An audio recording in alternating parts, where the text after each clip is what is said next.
conference, can we now turn to the 7th Scottish Policy Forum debate of this conference.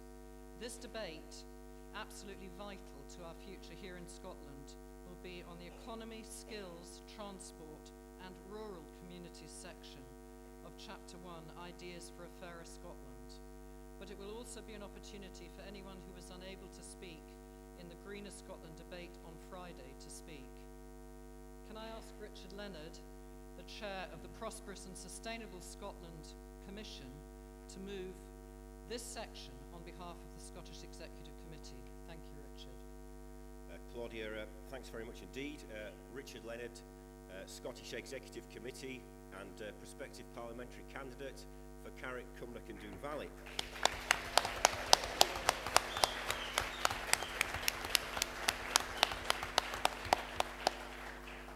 Moving Chapter 1, A Prosperous and Sustainable Scotland. Conference this weekend is about our campaigning priorities and our policy priorities in the month ahead. It was Nye Bevan who said that the language of priorities is the religion of socialism. And so today, it is our job to ensure that it is the inclusive religion of socialism, not the narrow chauvinism of nationalism, that prevails in the months and in the years ahead. So this weekend, we seek the party's backing for a resolute lead on a radical programme. Radical and far-reaching, not despite the crisis conditions, but precisely because of the crisis conditions. Because if anyone in this hall believes that we can sneak back into office next May as a better management team than the SNP, then they are wrong. The turbulent times we live in and the vested interests we need to take on mean we cannot sneak back into office. We need to march back into power with the people and trade unions behind us on a distinctively radical Labour manifesto.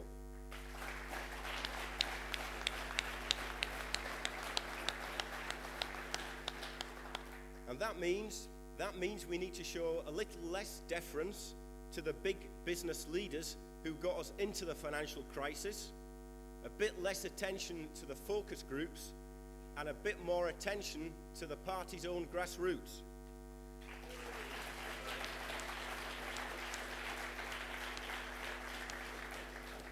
So if the party's grassroots and every trade union argue that the ScotRail franchise should be taken into some form of common ownership, then we should do everything we can to take the ScotRail franchise into some form of common ownership.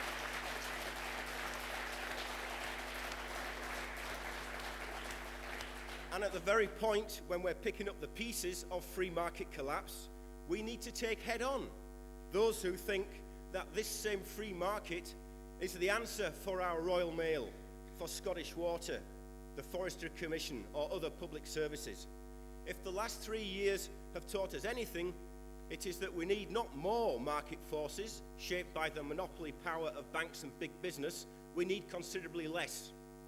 And let us reflect on this as we meet in Argyll this weekend. At Machrihanish, the conversion of a military base to a renewable energy factory employing ex-shipyard workers is the swords into ploughshares conversion that is sneered at by some, but is so symbolic of the big change we want to see as socialists. Equally as socialists, if the granting of over £25 million of public money over the last 8 years to first one Danish transnational corporation, then to another, doesn't produce the results we want, then we have to consider if transnational corporations can't deliver these green manufacturing jobs, then maybe, just maybe, the workforce themselves with the support of the government can. In this chapter,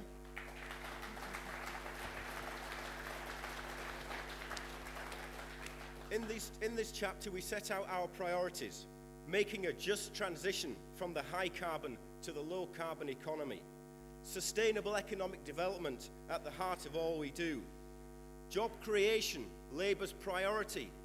But more than that, Labour's priority, once more to see the principled readoption of full employment as a goal of public policy.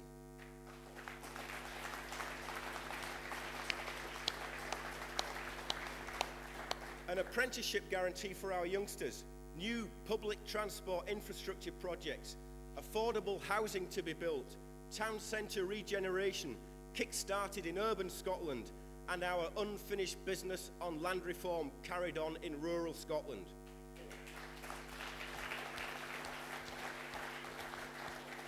You know, too much of our land is in too few hands. Too many of our estates are run through offshore trusts, too often set up by a landed gentry, too frequently living in the home counties. As Tom Johnson said all those years ago, our nobility is not so noble. And our defining pledge that if we are elected, working people, men and women, will receive equal pay and a Scottish living wage in every job in every part of Scotland.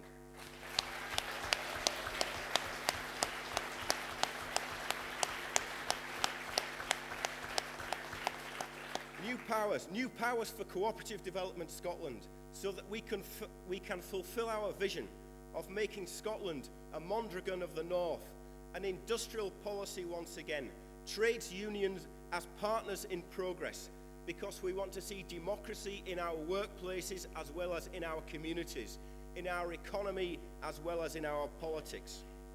Lackluster, lacking ideas, not a bit of it. These are big ideas, radical ideas, Labour ideas, our priorities for the vulnerable, the impoverished, for the pensioners, the working women and men of this country. We say that Labour is on your side. Our priorities are your priorities. Jobs, housing, the environment, decent public services, but more than this, a more equal society too.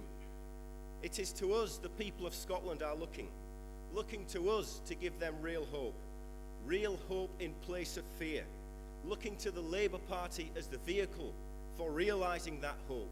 So we cannot let them down. So, conference, let's fight the good fight. Let's keep the faith. Let's put the heart back into the Labour Party. Let's give it, in the words of Keir Hardie, our founder, its vitality, its urge, its inspiration. If we can do that, then we can win the battles that lie ahead. If we do that, we will win the battles that lie ahead. I move the document.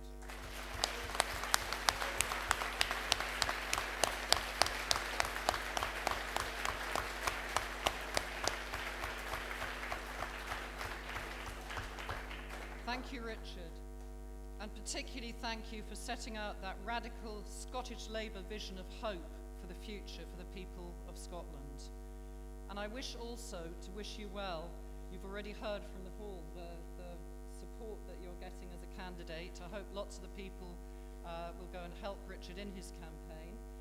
And we wish you well to be successful as the next Labour MSP for Carrick, Cumnock and Doon Valley. Richard, good luck.